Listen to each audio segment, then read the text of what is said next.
శివాయ. ఓం నమో నారాయణాయ.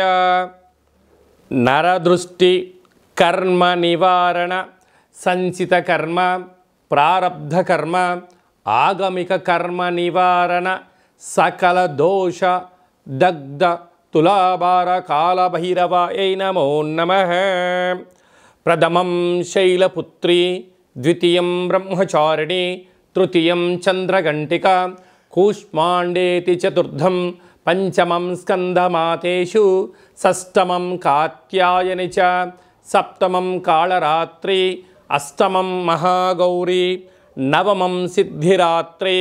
శ్రీ రాజరాజేశ్వరీ దేవ్యై నమోస్తుతే. హరి ఓం. మా ఛానల్కి స్వాగతం. చూస్తున్న వీక్షకులకు, ప్రేక్షకులకు, ప్రియ కాళభైరవ భగవద్బంధులకి స్వాగతం పలుకుతూ, మమ్మల్ని ఎంతగానో ఆదరిస్తూ ఉండబడినటువంటి ప్రియ సోదరా సోదరీమణులకు స్వాగతం పలుకుతూ, అందరికీ ముందస్తుగా విజయదశమి పండగ శుభాకాంక్షలు. అమ్మవారి యొక్క ఆశీస్సులు ఉంటే మనకు అన్నీ ఉన్నట్లే. కనుక అమ్మను స్మరిద్దాం, అమ్మను ధ్యానిద్దాం. ప్రకృతితో మమేకమైనటువంటి అమ్మవారిని శాకాంబరి స్వరూపంలో పూజ చేసుకుందాం.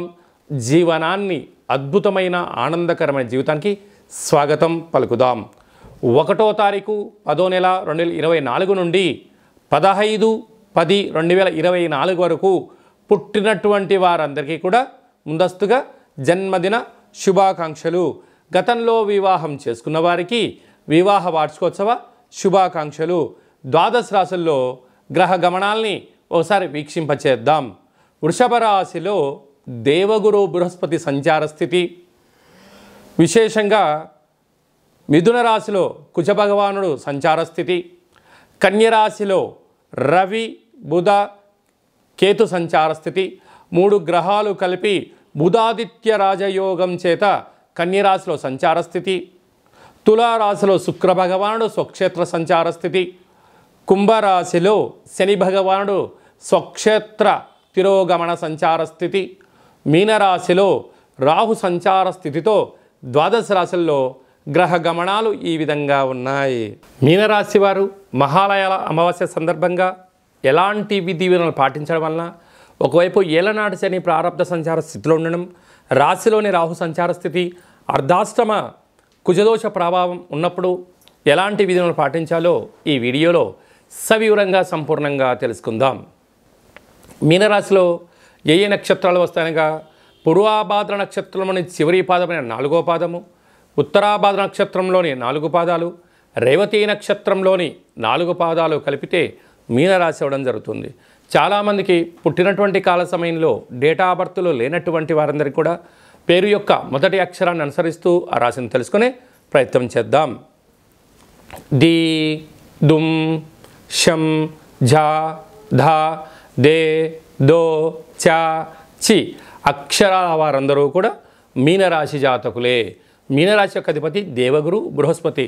కనుక మీనరాశి వారు గతించినటువంటి పెద్దవారందరికీ కూడా మీ యొక్క సాంప్రదాయాలకు అనుకూలంగా కార్యక్రమాలు ఆచరింపచేసుకొని నల్లటి నూలు దర్భను వదిలేసి శనగపప్పుతో కూడుకున్న పదార్థాన్ని, అంటే భక్ష్యాలు కానీ, పులిహోర లాంటివి కానీ, చక్కెర పొంగల్ లాంటివి కానీ యథాశక్తిగా చేసి బ్రాహ్మణుడికి దానం ఇవ్వడం, అలాగనే గోమాతకు శనగపప్పుతో కూడుకున్న ఆహారం ఏర్పాటు చేయడం, ప్రవహించే నీటిలో ఈ శనగపప్పును వేయడం, పక్షులకు దానం చేయడం వలన, సునక మహారాజులు స్వీకరించడం వలన, కాకిరాజవారు స్వీకరించడం వలన, వారి యొక్క ఆత్మ రూపంలో స్వీకరించడం వలన గ్రహదోషాలు తొలగిపోయి గతించిన వారి యొక్క ఆత్మ తృప్తి చెంది వంశాభివృద్ధి కలగడం, ధనకనక వస్తు వాహనాలు మీ సొంతం అవడం, ఏ పనులైతే చేయాలనుకుంటున్నామో వాటన్నిటిలో ఉన్న పనులు ఆటంకాలు వాటంతటికి అవే తొలగిపోయి అద్భుతమైన జీవితం మీనరాశి వారి సొంతం అవుతుందని చెప్పి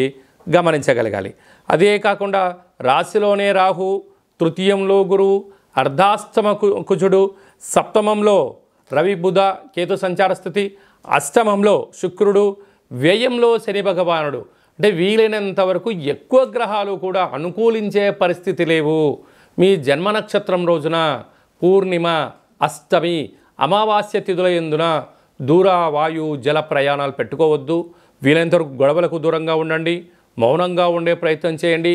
ఏదైనా ఒక పని చేసేటప్పుడు దీని ఎంతవరకు దీని యొక్క ప్రయాణం అవుతుంది, సుదీర్ఘమైన ప్రయాణాలకు దీర్ఘకాలిక ప్రణాళికలతో మీరు ముందుకు వెళ్ళగలిగితే తాత్కాలికమైనటువంటి ఏదైతే ఇబ్బందులు ఉన్నాయో వాటిని అధిగమించే పరిస్థితి చాలా అధికంగా ఉంటుంది. లేదు తాత్కాలికమైనటువంటి వాటికి అలవాటు పడ్డారా జీవితం అంతా అతుకుల బొంతే అని చెప్పి గమనించగలగాలి. కనుక ఏదైనా పని చేసేటప్పుడు ఎందుకనక గ్రహాలు రాశిలోనే రాహు, తృతీయంలో గురువు, అటు కుజుడు, సప్తమము, అష్టమం, వ్యయము అనేక రకాల గ్రహాలు అనుకూలించలేని పరిస్థితుల్లో ఉన్నాయి. చెయ్యని కారణాల చేత మనోవేదన అనేక రకాలుగా ఇబ్బందికి గురవుతున్నాయి. కనుక ఇలాంటి కాల సమయంలో బ్రాహ్మణుడు, గోమాత, పక్షిరాజ, సునకపు రాజ, పితృదేవతల యొక్క ఆశీస్సులు పొందగలిగి మౌనం, ధ్యానం, ఏకాగ్రత, ఆరోగ్యాన్ని కాపాడుకోగలిగితే రాబోయే కాలం మంచి భవిష్యత్తు. లేకపోతే మోకాళ్ళు, అరికాళ్ళు, అరచేతుల్లో మంటలు, అనేక రకాల నరాల బలహీనత, శిరోభారము అంటే లివర్కు, కిడ్నీకి సంబంధించిన వ్యాధులు పొంచి ఉన్నాయి. తస్మాత్ జాగ్రత్త. కనుక వీలైనంత వరకు దాన ధర్మాలతో, ఆధ్యాత్మిక చింతనతో నిత్య సూర్య నమస్కారము మీకు అదృష్టాన్ని, ఆనందాన్ని, ఆరోగ్యాన్ని ప్రసాదించబోతుంది. కనుక సాఫ్ట్వేర్ ఉద్యోగస్తులు, హార్డ్వేర్ ఉద్యోగస్తులు, సినిమా రంగంలో ఉండబడిన వారు, యూట్యూబ్, వాట్సాప్, ఫేస్బుక్లో క్రియేటివిటీ రంగాలుగా ఉండబడిన వారు, సేవా రంగాలు, హోటల్ వ్యాపారస్తులకి మంచి కాలం ఉంది. కాకపోతే శుచి, శుభ్రత, సమయం, నిబద్ధత ఉండబడిన వారు మాత్రమే మీనరాశి వారు సొంతమవుతారు అని చెప్పి గమనించాలి. అక్టోబర్ మాసంలో ముఖ్యమైనటువంటి పండుగల గురించి క్లుప్తంగా, సవివరంగా, సంపూర్ణంగా తెలుసుకుందాం. 2వ తారీఖు 10వ నెల 2024 భాద్రపద మాస కృష్ణపక్ష అమావాస్య బుధవారము. సాక్షాత్తుగా హరిహరసుతుడైనటువంటి అయ్యప్ప స్వామి వారి యొక్క జన్మ నక్షత్రము, విఘ్నేశ్వర స్వామి యొక్క జన్మ నక్షత్రము కారణం చేత అదే కాకుండా మహాలయాల అమావాస్య అంటారు. అంటే మనకు బహుళపక్షము ప్రారంభం అయినప్పటి నుండి అమావాస్య వరకు గతంలో గతించినటువంటి మన పెద్దలు వారు ఏ తిథి రోజైతే పరమపదింపజేశారో, లేకుంటే ఏ రోజైతే పరమపదింపజేశారో మనము ఆ రోజును గుర్తుపెట్టుకొని వారికి స్వయంపాక కార్యక్రమాలను, మన సనాతన సాంప్రదాయము, మన ఆచార వ్యవహారాలు, ప్రాంతాలను బట్టి వాళ్ళను పెద్దవాళ్ళను తృప్తిపరచడం కోసం ఏమే కార్యక్రమాలు చేస్తామో చేయాలి. అలా పరిసర ప్రభావం చేత కుదరలేనటువంటి వారందరికీ ఈ యొక్క అమావాస్య తిథి యందున తప్పకుండా ఆ గతించిన వారిని స్మరించుకొని వారి ఆత్మ తృప్తి కోసమే ఏదైతే కార్యక్రమాలు చేస్తామో మనకు వారి యొక్క ఆశీస్సులు ఉంటాయి. అలాగనే బ్రాహ్మణుడికి కానీ స్వయంపాకం దానం ఇవ్వడము, గోమాతకు పచ్చడి గడ్డిని, తౌడు లాంటివి ఏర్పాటు చేయడము, పక్షులకు అనగా కాకులకు ప్రత్యేకంగా అన్నం వండి వాళ్ళ పేరు మీద ఏర్పాటు చేయడము, బీదలకు ఆహారాన్ని ఏర్పాటు చేయడము, సునకపు మహారాజులకు అనగా కుక్కలకు దానం చేయడం వలన గతించిన వారు ఆ రూపంలో వచ్చి వారు స్వీకరించి మనల్ని ఆశీర్వదించి వెళ్తారు అనేటువంటిది సనాతన ధర్మం చెప్తుంది. కనుక మనం అందరము కూడా గతించిన వారిని స్మరిద్దాం, వారి యొక్క ఆశీస్సులు పొందుదాం. అలా కుదరలేదు అనుకుంటున్న వారందరూ ఈ కింది నెంబర్ సంప్రదించినట్లయితే మీ యొక్క పెద్దవారి యొక్క గోత్రనామాలను పంపించినట్లయితే మన యొక్క కాళభైరవ స్వామి యొక్క దేవాలయంలో ఏర్పాటు చేయడం జరుగుతుంది. కనుక ఈ కార్యక్రమం అంతా కూడా మీకు వాట్సాప్ కాల్, వీడియో కాల్ ద్వారా చూపించడం జరుగుతుందని చెప్పి గమనించగలగాలి. ఇంకొంచెం శక్తి కలిగింది కాశీలో ఏర్పాటు చేయడం, ఇంకొంచెం వెసులుబాటు కలిగింది మనకు గోకర్ణ క్షేత్రంలో మహాదేవుడి యొక్క ఆత్మ శివలింగం అక్కడ ఉంటుంది. కనుక అక్కడ చేసుకోవడం వలన కూడా వారి యొక్క ఆశీస్సులు ఉంటాయని చెప్పి గమనించాలి. అలాగే ఈ సంవత్సరం మనము గోకర్ణ క్షేత్రంలో ఇలాంటి కార్యక్రమాలు ఏర్పాటు చేస్తున్నాం. ఆసక్తి గలవారు ఈ కిందను సంప్రదించి గోకర్ణ క్షేత్రంలో స్వామివారి యొక్క ఆశీస్సులు పొందే ప్రయత్నం చేద్దాం. శివుడి యొక్క ఆశీస్సులు అంటే కైలాసం నుంచి తీసుకొచ్చినట్టు మహాలింగం అక్కడ ఉంది కనుక వారి అందరినీ కూడా శివైక్యం చెందిన వారందరినీ కూడా ఆ పరమేశ్వరుడి యొక్క ఆశీస్సుల కోసమే ప్రయత్నం చేద్దామని చెప్పి గమనించాలి. అలాగనే ఈ యొక్క ఆశ్వీజ మాసం అంతను కూడా అంటే మనకు 2వ తారీఖు అమావాస్య అయిపోయింది. 3/10/2024 నుండి దుర్గా శరణవరాత్ర మహోత్సవ కార్యక్రమాలు ప్రారంభమవుతున్నాయి. అలాగనే 9వ తారీఖున షష్ఠి బుధవారము మూలా నక్షత్ర సందర్భంగా 3 సంవత్సరములు పడినటువంటి చిన్నపిల్లలకు మొట్టమొదటిసారిగా అక్షరాభ్యాసం చేయించాలి అనుకుంటున్న వారందరూ కూడా మహాసరస్వదేవి అలంకారం రోజున చిన్నపిల్లలకి అందరికీ కూడా అక్షరాభ్యాసం చేయించి వారిని పాఠశాలకు పంపించినట్లయితే సర్వత్రా అమ్మవారి యొక్క ఆశీస్సులు ఉంటాయని చెప్పి గమనించగలగాలి. అలాగనే 11వ తారీఖున అష్టమి, దుర్గాష్టమి, కాళాష్టమి అని చెప్పుకుంటాం. అనగా అష్టమి రోజున ఫ్యాక్టరీలు, కర్మాగారాలు, వాహనాలు, ఇళ్లకు, వ్యాపార సంస్థలకు మనము ఆయుధ పూజ చేసి ఒక గుమ్మడికాయను నిమ్మకాయను ఛేదింపచేయడము, పెరగన్నాన్ని నైవేద్యంగా పెట్టుకోవడం వలన అమ్మవారి యొక్క ఆశీస్సులు పుష్కలంగా ఉంటాయని చెప్పి గమనించగలగాలి. అలాగనే 12వ తారీఖున విజయదశమి పండగ కనుక విజయం కలిగించడం కోసం మనమందరం కూడా ప్రతి సంవత్సరం ఏదో ఒక కార్యక్రమాన్ని దిగ్విజయం పరుచుకోవాలి అనుకుంటున్న వారందరూ కూడా ఆ రోజు అమ్మవారికి పూజ చేసుకొని నమస్కారం చేసుకొని పనులు ప్రారంభించడం వలన జయోహో విజయోహో అనేటువంటి శక్తి మనందరికీ కలుగుతుందని చెప్పి గమనించాలి. ఆ రోజు సాయం సంధ్యా కార్యక్రమంలో శమీవృక్షపు పూజ చేసుకొని ఆ యొక్క బంగారాన్ని తీసుకొని వెళ్ళి అమ్మవారి దగ్గర పెట్టి పూజ చేసుకోవడం, తల్లిదండ్రులకు, గురువులకు, పెద్దలకు, సన్నిహితులకు ఇచ్చి వారి ఆశీర్వచనం తీసుకోవడం వలన మనకు సర్వత్రా ఆ అమ్మవారి యొక్క ఆశీస్సులు ఉంటాయని చెప్పి గమనించాలి. అప్పుడు ఈ మంత్రాన్ని ఉచ్చరింపచేయాలి. ఒక తెల్లటి పేపర్ పైన ఎరుపు పెన్ను చేత కానీ పసుపు రంగు పెన్నుతో కానీ ఈ యొక్క మంత్రాన్ని ఉచ్చరింపచేసి ఆ వృక్షదేవత దగ్గర పెట్టి నమస్కారం చేసుకొని రావాలి.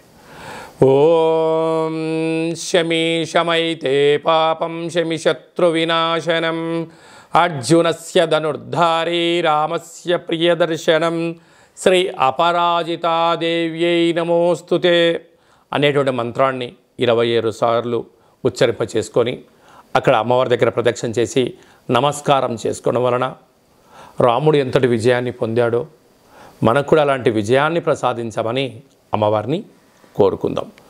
కనుక ఈ అక్టోబర్ మాసంలో అమ్మవారి యొక్క ఆశీస్సుల కోసం కనీసం ఈ 9 శరన్నవరాత్రి రోజుల ఆవాసం ఉండడం, భగవంతుడు అమ్మవారి యొక్క సేవలో ఉండడం, లలిత సహస్రనామ పారాయణ వినడం, ఏది మంత్రాన్నైనా ఒక మంత్రాన్ని సాధన చేయడం వలన మనకు అద్భుతమైనటువంటి ఆయుర్శక్తి కలుగుతుందని చెప్పి గమనించాలి. అలాగనే ఈ యొక్క ఆశ్వీజ మాసంలో ఈ యొక్క దుర్గాష్టమి అంటే ఆ అష్టమి రోజున కాళభైరవ స్వామి యొక్క స్మరణ, కాళికామాత యొక్క ఆశీస్సులు మనకు కావాలి అన్నట్లయితే ఈ కిందెమరు సంప్రదించినట్లయితే మీకోసం ప్రత్యేకంగా కాళభైరవ హోమ కార్యక్రమం చేయించి వీడియో కాల్ ద్వారా చూపించి ప్రసాదంగా మీకు ఏర్పాటు చేయడం జరుగుతుందని చెప్పి గమనించాలి. ఈ యొక్క పాత్ర కంచు పాత్ర అంటే కంచు మోగినట్టు కనకము మోగదు గదరాసుమతి అని చెప్తూ ఉంటారు. ఈ యొక్క పాత్రను మనం ఒక్కసారి గమనించినట్లయితే ఈ యొక్క పాత్రలో 12 రాసులను అచ్చు వేయడం జరుగుతుంటుంది. ఈ పాత్రతో ఉపయోగాలను ఒక్కసారి మనం తెలుసుకుందాం. ఇలా ఒక్కసారి శబ్దం చేసినట్లయితే ఓంకార శబ్దం రావడం జరుగుతూ ఉంటుంది.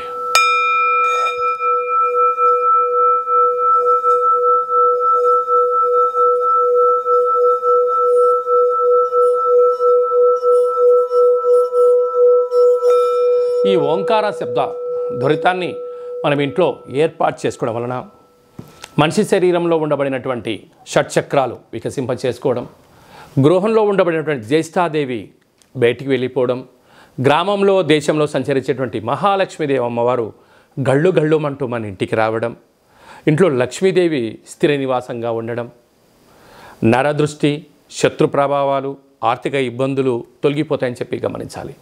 అలాగా ప్రతిరోజు ఉదయం పూజ చేసుకున్న తర్వాత ఉదయం 12 సార్లు, సాయంత్రం 12 సార్లు ఆ యొక్క శబ్దం చేయడం వలన అద్భుతమైన ఐశ్వర్యం మన సొంతమవుతుందని చెప్పి గమనించాలి. అలాగనే ఈ అక్షయ పాత్రతో పాటు కాళభైరవ స్వామి యొక్క పిరమిడు, డాలరు, కంకణము మీకోసం ప్రత్యేకంగా కాళభైరవ హోమ కార్యక్రమాన్ని ఏర్పాటు చేయించడం, ఒక కాళభైరవ సౌభాగ్యం ముడుపును కట్టడం, కూష్మాండ దీపాన్ని ఏర్పాటు చేయడం, ఇదంతా కూడా వీడియో కాల్ ద్వారా మీకు ప్రత్యక్ష ప్రసారం చూపించడం జరుగుతుందని చెప్పి గమనించాలి. అలాగనే 27 రకాల వస్తువులతో దిష్టి తీయించడం కూడా జరుగుతుందని చెప్పి గమనించాలి. అలాగా ఈ యొక్క అక్షయ పాత్రను ఎవరైతే సొంతం చేసుకుంటారో 12 నెలలు ఒక్కొక్క నెలలో ఒక్కొక్క రకమైన కాళభైరవ స్వామివారు ఉంటారు కనుక ఆ కాళభైరవ స్వామివారి యొక్క పూజా కార్యక్రమం చేయించినప్పుడు మీ గోత్రనామాలు కూడా చెప్పడం జరుగుతుందని చెప్పి గమనించాలి. ఆసక్తి గలవారు ఈ కింది నెంబర్ని సంప్రదించి అక్షయ పాత్రను సొంతం చేసుకోగలరు. అలాగనే మీ వ్యక్తిగత జాతకం తెలుసుకోవాలనుకుంటున్నారా? మీ యొక్క పేరు, పుట్టినటువంటి తిథి అంటే డేటు, నెల, సంవత్సరం, సమయం రాసి మీరు వాట్సాప్లో పంపించగలిగినట్లయితే సంపూర్ణంగా 100 సంవత్సరాల జాతకాన్ని వ్రాసి పంపించి మీరు పుట్టినప్పుడు గ్రహ గమనాలు ఎలా ఉన్నాయి, ప్రస్తుత కాలమాన ప్రకారంగా గ్రహాలు ఎలా ఉన్నాయి, రాబోయే కాలంలో ఎలా ఉండబోతున్నాయో భూత భవిష్యత్ వర్తమానాన్ని తెలియజేయడం జరుగుతుందని చెప్పి గమనించాలి. చాలామందికి పుట్టినటువంటి కాల సమయంలో డేటా ఆఫ్ బర్త్లు లేనటువంటి వారికి పేరు యొక్క మొదటి అక్షరాన్ని అనుసరిస్తూ రాశిని తెలియచేస్తూ గ్రహ సంచార స్థితిని తెలియచేస్తూ భూత భవిష్యత్ వర్తమానాన్ని గవ్వళ ద్వారా అనగా రమణ శాస్త్రం ద్వారా కాళభైరవ ఉపాసన చేత మీకు తెలియజేయడం జరుగుతుంది. ఆసక్తి గల వాళ్ళు మన యొక్క జాతకాన్ని ముందస్తుగా తెలుసుకొని భవిష్యత్తులో ఎలాంటి మార్పులు, మంచి మార్పులు రాబోతున్నాయి, ఎలాంటి అడ్డంకులు ఉన్నాయో తెలుసుకొని జీవిత గమన ప్రయాణంలో మనం ప్రయాణం చేయగలిగినట్లయితే అద్భుతమైనటువంటి జీవితాన్ని ఆస్వాదించడం, ఆనందకరమైన జీవితానికి మనము స్వాగతం పలకడం, అష్ట కష్టాలకు స్వస్తి పలకడం, అష్ట ఐశ్వర్యాలకి స్వాగతం పలుకుతామని చెప్పి గమనించాలి. కనుక మీ వ్యక్తిగత జాతకం తెలుసుకోవాలనుకుంటున్నట్లయితే ఈ కింది నెంబర్ని వాట్సాప్ ద్వారా కానీ, ఆన్లైన్ ద్వారా కానీ, ఫోన్ కాల్ ద్వారా కానీ అపాయింట్మెంట్ తీసుకొని సంప్రదించగలరు. అందరికీ ఆధ్యాత్మిక సలహాలు, సూచనలు ఇవ్వడం జరుగుతుందని చెప్పి గమనించాలి. అలాగనే మీ అబ్బాయికి కానీ అమ్మాయికి కానీ ఎంత ప్రయత్నం చేసినా వివాహం అవ్వడం లేదా? ఎందుకు వివాహం అవ్వడం లేదు? జాతకంలో ఎలాంటి యోగాలు ఉన్నాయి, ఎలాంటి దోషాలు ఉన్నాయి తెలుసుకునే ప్రయత్నం చేద్దాం. వచ్చేటి వధువు కానీ వరుడు యొక్క జాతకాన్ని, మన యొక్క అబ్బాయి అమ్మాయి జాతకాన్ని గణాలు గుణాలు ఎలా కలుస్తున్నాయో తెలుసుకుందాం. వివాహ తదనంతరం వీరి యొక్క వైవాహిక జీవితం సంతాన యోగము, గృహయోగము, వ్యాపార యోగము, సామ్రాజ్య పట్టాభిషేక యోగము అలాంటి ఎన్ని యోగాలు ఉన్నాయో కూడా ముందస్తుగా తెలుసుకునే ప్రయత్నం చేద్దాం. అలాగనే భార్యాభర్తలు తరచుగా గొడవ పడడం, ఎవరికి వారే యమునా తీరే అన్నట్టుగా ఉండడం, ఒకరు చెప్తే మరొకరు వినకపోవడం, పెద్ద మనుషులని పంచాయతీ అని విడివిడిగా ఉండడం, అలాగనే నిత్యము పోలీస్ స్టేషన్లు కోర్టు సమస్యలతో బాధపడుతున్నారా? మీరు ఒక్కసారి భార్యాభర్తల యొక్క జాతకాన్ని ఒక్కసారి పంపించినట్లయితే చిన్న చిన్న అడ్డంకులను తొలగించుకునే ప్రయత్నం చేసుకొని పార్వతీ పరమేశ్వరులు ఎలా కలిసి ఉంటున్నారో అలా కలిసి ఉండేటువంటి సలహాలు సూచనలు ఇవ్వడం జరుగుతుందని చెప్పి గమనించాలి. అందరికీ శుభం, జయం, లాభం జరగాలని కోరుకుంటూ ఆశీర్వచనం. ఓం శతమానం భవతి శతాయు పురుష సతేంద్రియ ఆయుష్యేవేంద్రియే ప్రతిష్టతి ధనం ధాన్యం బహుపుత్రలాభం శత సంవత్సరం దీర్ఘమాయు సర్వే జనా సుఖినో భవంతు లోకా సమస్తా సుఖినో భవంతు. సర్వం శరణవరాత్ర దేవత అర్పణమస్తు. హరి ఓం. ఈ వీడియో మీకు నచ్చినట్టయితే లైక్ చేయండి, షేర్ చేయండి, మా యొక్క ఛానల్ని సబ్స్క్రైబ్ చేసుకోండి. అందరికన్నా ముందుగా మీ వ్యక్తిగత జాతకం తెలుసుకోవాలనుకుంటున్నారా? అందరికన్నా ఆధ్యాత్మికమైన సలహాలు ముందస్తుగా మీరే వినాలనుకుంటున్నారా? అయితే పైన ఆల్ అనే బటన్ను తెలియచేయండి. అలాగనే గంట సింబల్ కూడా ప్రెస్ చేయండి. ఈ ఆధ్యాత్మిక భక్తి సమాచారాన్ని భగవద్బంధువులకు, మిత్రులకు, స్నేహితులకు మీరు ఎవరి క్షేమాన్ని కోరుకుంటున్నారో లేకుంటే మీ క్షేమాన్ని ఎవరైతే కోరుకుంటున్నారో వారికి కూడా ఈ వీడియోను ఫార్వర్డ్ చేసి భగవంతుడి యొక్క ఆశీస్సులు పొందగలరు.